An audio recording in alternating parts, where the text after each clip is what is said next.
కిట్ల స్కామ్లో అడ్డంగా దొరికి పూటకొక మాట మాట్లాడుతున్న వైసీపీ నేతలు దొంగలు దొరికారు. తమ దొంగ పని సమర్థించుకోవడానికి పూటకొక మాట మాట్లాడుతూ చేసిన తప్పు కప్పిపుచ్చుకోవడానికి 100 తప్పులు చేస్తున్నారు. ఎందుకు ఎక్కువ రేటుకు కొన్నారు అంటే వైసీపీ నేత రవిచంద్రారెడ్డి చెప్పిన మాటలు. ఛత్తీస్గఢ్కి సంబంధించి 30 నిమిషాల్లో టెస్ట్ రిజల్ట్స్ వస్తూ ఉంటే ఆంధ్రప్రదేశ్లో కొన్న కిట్లకు సంబంధించి 10 నిమిషాల్లోనే ర్యాపిడ్ టెస్ట్ రిజల్ట్ రాబోతా ఉంది. ర్యాపిడ్ టెస్ట్ల కోసం కరోనా వైరస్ కి సంబంధించిన కిట్లు ఎమర్జెన్సీ ప్రాతిపదికన కొనడం జరిగింది. ఛత్తీస్గఢ్ కిట్ 30 నిమిషాలలో రిజల్ట్ వస్తుంది. మేము కొన్న కిట్ 10 నిమిషాలలో రిజల్ట్ వస్తుంది. అందుకే రేట్ ఎక్కువ అని అన్నారు. ఇక ముఖ్యమంత్రి జగన్మోహన్ రెడ్డి గారైతే మరో వింత వాదన.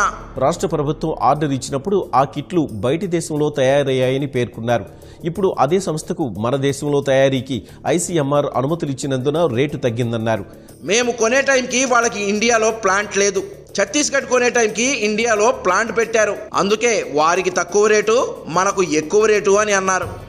Andhra Pradesh medical and health commissioner మాట్లాడుతూ ఐసీఎంఆర్ ఆ రేట్లో నెగోషియేట్ చేసి ఆ రేట్లో చేస్తున్నారు కాబట్టి this fellow I think quoted something more. But Vijayaramaraju has the details. I don't have the exact details. He will also share with you. So ICMR రేటుకి దగ్గరగా ఉన్న రేటు సరే ఐసీఎంఆర్ అలా రేటు కొంటున్నాను కాబట్టి ఆ దగ్గరలో రేట్లో మనం కూడా చేసుకోవచ్చు అనే దాంట్లో చేసుకున్నాం. ఐసీఎంఆర్ ఎక్కువ రేటుకు కొంది కాబట్టి మేము ఆ రేటుకు కొంచెం తక్కువకి కొన్నాం అని అన్నారు.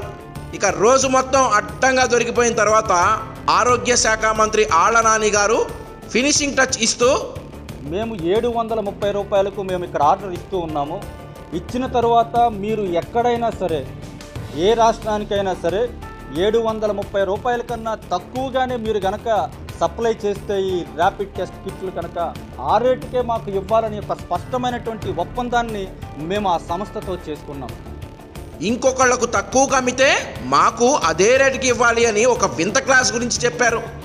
ఇలా స్కామ్ చేసి బయటపడడంతో ఆ తత్తరపాటులో ఒక్కొక్కరు ఒక్కొక్క లాజిక్ లేని మాటలు మాట్లాడుతూ చివరకు ఇలా దొరికిపోయారు.